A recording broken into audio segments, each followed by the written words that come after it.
Hi everyone, today I'm going to show you the fastest way to erase an object from a video. It's very simple. I have a video clip. Let's select it and go to the color tab.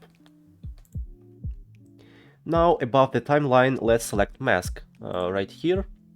And from the tools that are offered, choose pen. So now in the preview window, let's carefully select our object with a margin. For example, I want to erase this object.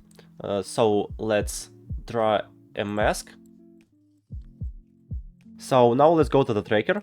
Here click on the two arrows pointing in opposite directions, right here. And wait a little bit. Okay.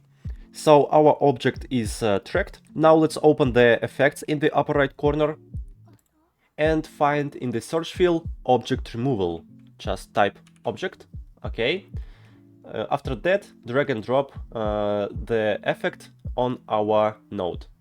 Well, in the inspector window, click on the scene analysis button. Okay, wait again. Then scroll down and click on build clean plate. Now we can go to the edit tab and let's see the result. Wow, as you can see, that's pretty good. And now let's take a look at the original video. Okay. Well, if this video was helpful, please don't forget to subscribe to my channel and like this video. Thank you very much. Bye.